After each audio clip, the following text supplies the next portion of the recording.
When we talk on this side, we also give you the chance to add your voice to the conversation so it can be all inclusive. We've talked about the drop in the price of staple food in the month of January in markets in Lagos here, and we want you to also tell us what it is where you reside. And on that issue, we have response from a lot of people. We'll take a few comments from online responses. And Mayowa David says, I was saying this last week or so, soups that I used 25K to cook is now being cooked with just 10K. I should not lie, most food prices are now the prices they were in 2022.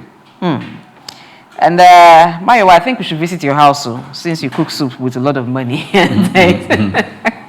We can just visit your fridge and help you keep some.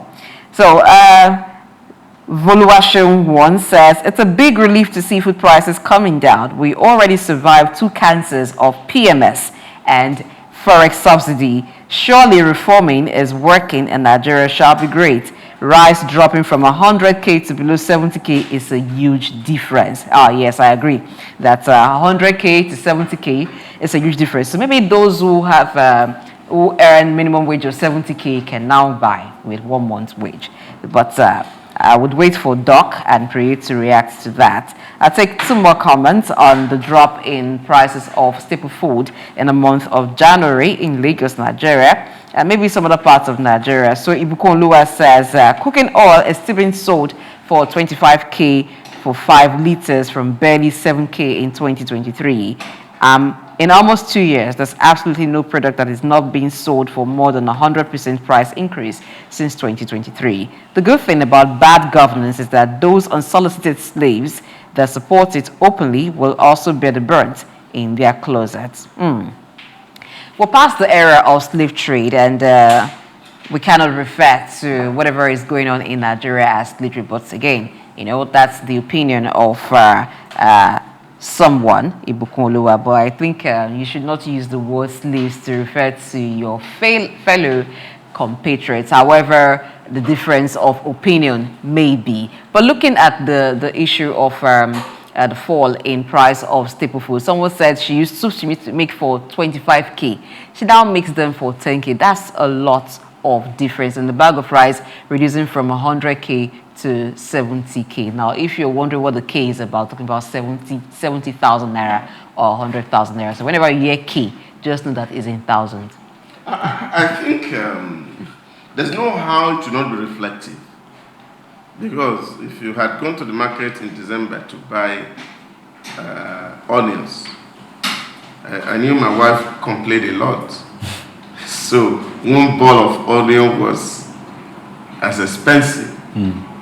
And she told me what she used to buy like a bowl, she was buying only 2 pieces of onion at that rate. And when you go back to the market today and you see what the onion is selling, you will see that there's some drop in price. And of course, I am not surprised that for my the cost of cooking a pot of soup had dropped drastically, because tomatoes, you have plenty of it in the market now, and it's not selling as expensive as it was during the season. That said, is also to see how people reflect changes that are happening in the economy. Recently, we saw that prices of even cooking gas also dropped a little, though not too significant. Pump price of petrol also dropped from 970 to 945. All these are having implication, and I think that is why a lot of people feel the reform is working. But I think for me, it is too early in the life of the reform for us to actually judge its effectiveness. Because every policy has a life cycle, and it is until the life cycle of that policy is concluded that you can actually say that we have had the desired input. But like Mr. Oji said while he was in studio a while ago, the link to increase productive activity within the environment is quite important because all these things we talk about, they all respond to the law of demand and supply. Okay, so let's get on now to the rebasing of the Nigerian economy. And on that, Ama Anya says, when you need too many words to explain something, you should know you're on the wrong side.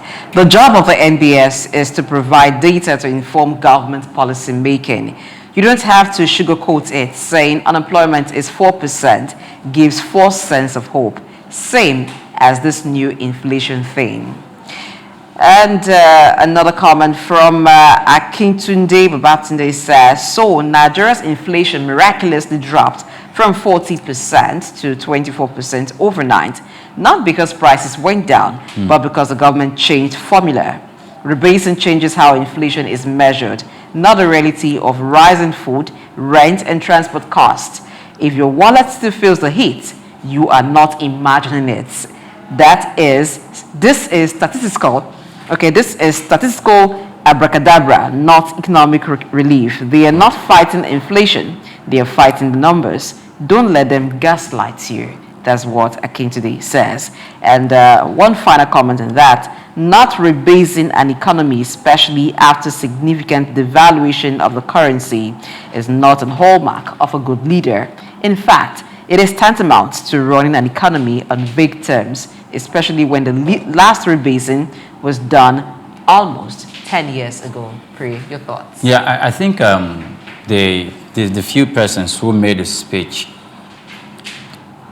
the persons who made this allusions, I think they are in the right track, because so that politicians and political stalwarts will not begin to peddle this as, you see, the government is doing well. The government said in 2025 it's going to reduce the rate of inflation from 36% thereabout to 15%, and now we are in 24%. You see, the government has decided that no, it doesn't mean actually because the economy and so we should not look at it to judge that way. And I don't think the government has actually come out to say we have actually reduced inflation to 24%. This 24% is just as a result of the rebasing of the economy by the NBS, the National Bureau of Statistics. So we must be very, very clear about that. And if we eventually get to 15% of the economy, for inflation, it should not also be seen that it drastically dropped from 30 or 40% to 15%. We can be saying probably it went from the rebased amount to the actual amount. So at the moment, we still keep our fingers crossed. We cannot rush to say the government is achieving anything laudable at the moment with regards to the economy, except we have actually experienced. Our pockets can now sing that song, and the purchasing power of the man of the streets, can actually even tell that story. Doc. I was just going to respond, but I think it was just natural, because if you have looked at the parameters upon which these comparisons have been done, especially when you take it from 2009 and look at what has happened in terms of the pricing of FX, in terms of the pricing of energy, in terms of the pricing of petroleum products, you will discover that it will be erroneous for us to be happy inflation. We have had a COVID that spanned for almost 2 or 3 years. And from COVID, now we're also seeing a reform that has changed the prices of things. And I think it was just natural to use a new baseline in determining what the real size of the inflation is.